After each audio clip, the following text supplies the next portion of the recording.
দোজখের অবস্থা দেখা আর চিৎকার দিবে রব্বি সাল্লিম সাল্লিম। ওই দিন আল্লাহ এরকম নারাজ হবে, অতীতে কখনো হন না, আর ভবিষ্যতে কখনো হবে না। নবীরা পর্যন্ত নাফসি নাফসি বলতে থাকবে, কেউ না স্ত্রীকে চাবে না সন্তানকে চাবে। আল্লাহ রসুল এক জায়গায় রিওয়ায়াত করছেন যে আমি দেখতেছি ওই দৃশ্য যে মুসা আলাইহিস সালামের মতো নবী আরো সে খুঁটি ধরে চিৎকার দিতেছে আর বলতেছে রব্বি লা।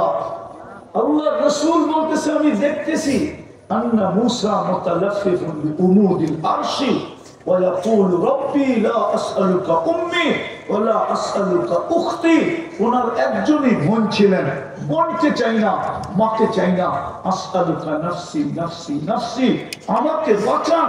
ও যুবক, ওই দিন তোমার রাসূল একমাত্র কিয়ামতের মাঠকে গরম করবে, আরশ পর্যন্ত কাঁপায় দিবে আর চিৎকার দিবে রব্বি উম্মতি উম্মতি। আমি বুঝাইতে পারি না, হাসান চাবে না, হুসাইন চাবে না, আলী চাবে না, ফাতেমা চাবে না, বাকি মেয়েদেরকে চাবে না, না ফ্যামিলিকে চাবে, শুধু চিৎকার উম্মতি উম্মতি। আল্লাহ সান্ত্বনা দিতে থাকবেন, বন্ধু শান্ত হন, যাকে চাবেন তাকে দিয়া দিব, যার ব্যাপারে সুপারিশ করবেন তাকে দিয়া দিব। এই উম্মত তওবা করে না, করবা স্মৃতিতে তওবা কে কে করবা দেখি, কমসে কম শোয়ার সময় তওবা। এখন তওবা করো, বলো আল্লাহ অতীত থেকে তওবা করলাম, আমাদেরকে মাফ করে দেন আল্লাহ। আর একটা কাজ করো, আল্লাহ ডাকে গেলি 5 বেলা। কে ডাকে? কে ডাকে? কে ডাকে? আরে আল্লাহ ডাকলে তো মনকে বুঝ দিতে পারতাম যে 4 অক্ষরের একটা শব্দ, শুধু আল্লাহ তো ডাকে না। 24 ঘন্টা যিনি আমার করে বাজেট ব্যয় করেন। হায় আসলিয়ার মানুষ, যদি পানির দামে অক্সিজেন কিনতে হতো, পানির দামে, এইখানে ফ্যাক্টরি একটা চুপড়ি পর্যন্ত হতো না। চুপড়ি ডেলি 16,500 টাকা পার হেড বিল দিতে হতো, মাসে 4,95,000 টাকা বিল দিতে হতো।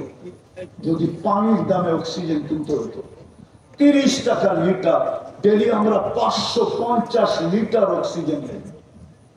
আল্লাহ ব্যয় করে এটা আল্লাহ।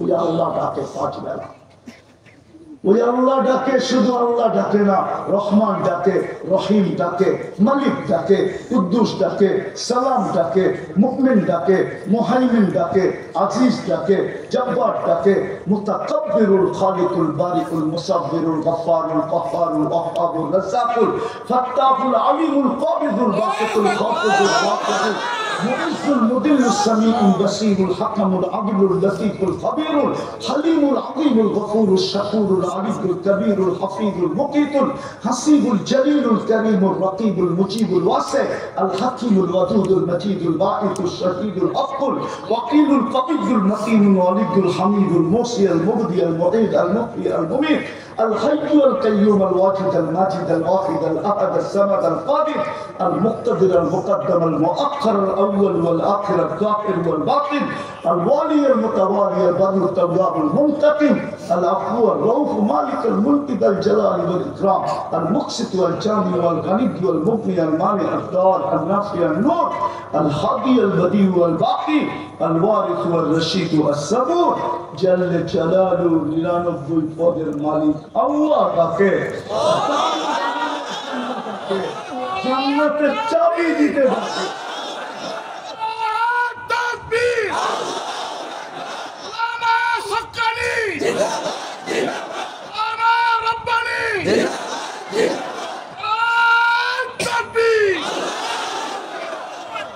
জান্নাতের মালিক বানানোর জন্য ডাকে, তোমাকে আমাকে দামি বানানোর জন্য ডাকে। ওলামা মানবে কিনা আমি জানি না, এই উম্মত দোজখে যাবে আমি মানি, কিন্তু হাত করি থাকবে না, পায়ে বেড়ি থাকবে না, গলায় ছিকল থাকবে না, চেহারা চকচকে থাকবে। দুজকের দারোগা মালিক জিজ্ঞেস করবে এটা আবার কেমন আসামি, হাত করি কই, বেড়ি কই, ছিকল কই, চেহারা চকচকে। আল্লাহ বলবে আমার বন্ধুর উম্মত, বেশি কথা বলিস না।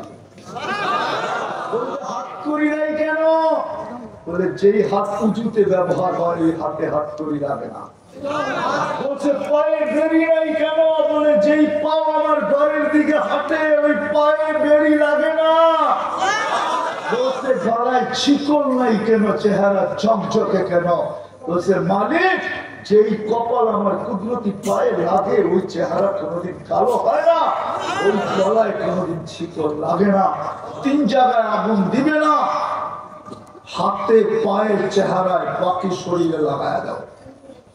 ও যুবক, উম্মতে মুহাম্মদী হওয়ার কারণে চলো আজকের থেকে অঙ্গীকার করো, তওবা তো ডেলি করবই, আজকের থেকে নামাজ ছাড়বো না।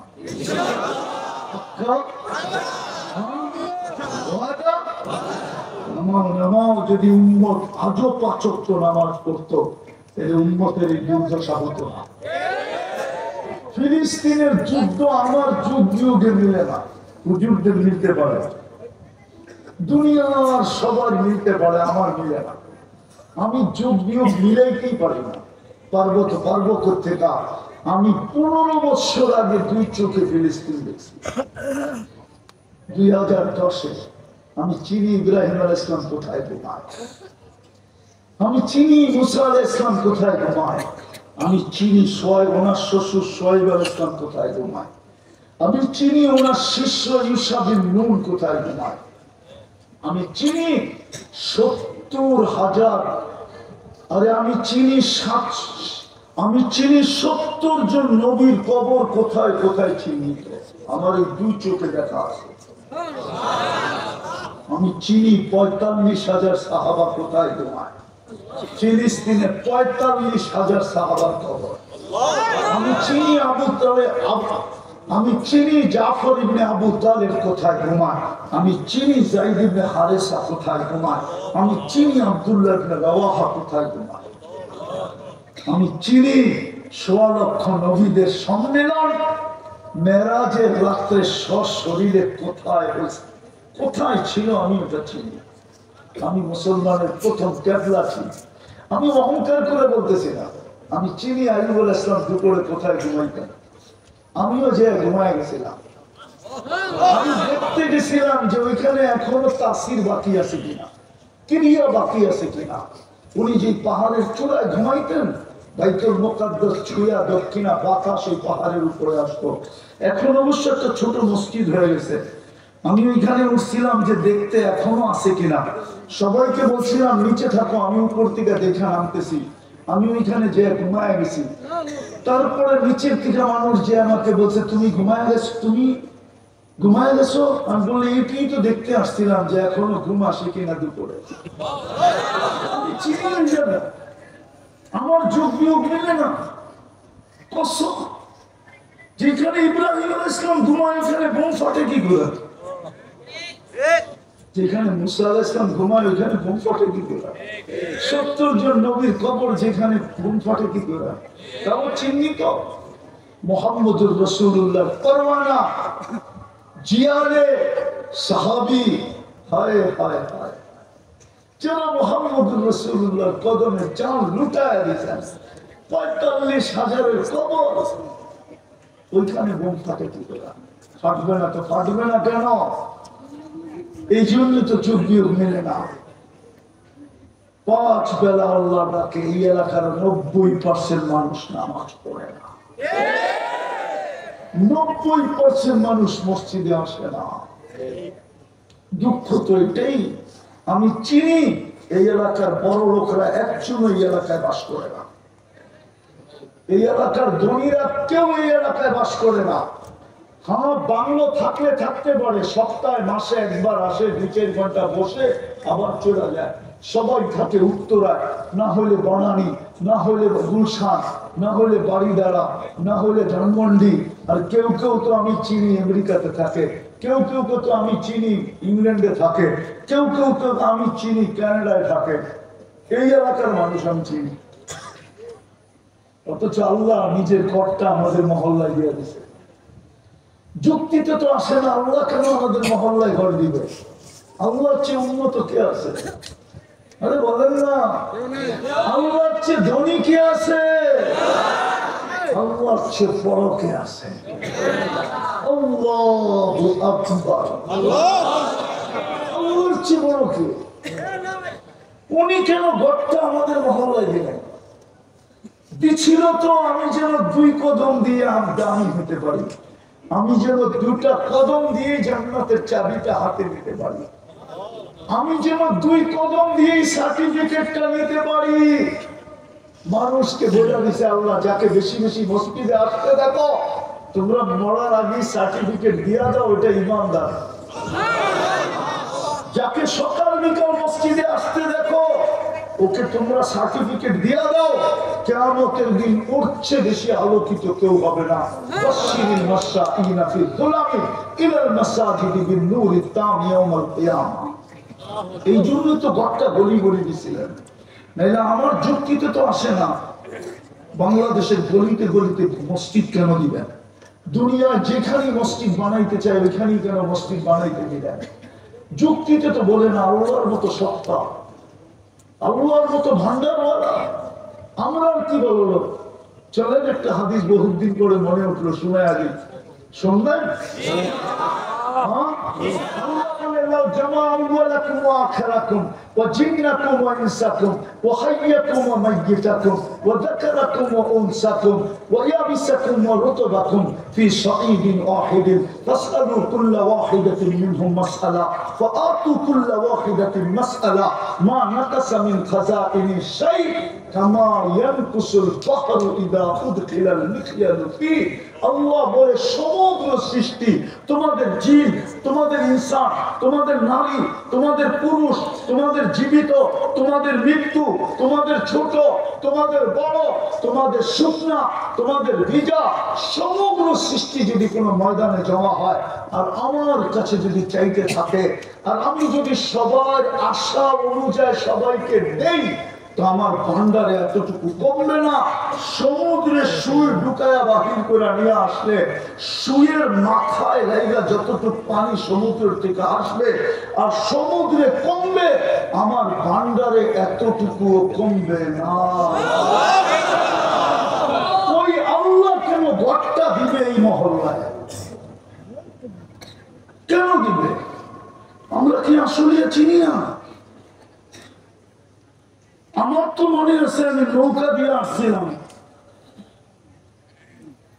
আবার রাগ হয়ে যায় কিনা, 85তে আমি জমি কিনতে আসছিলাম।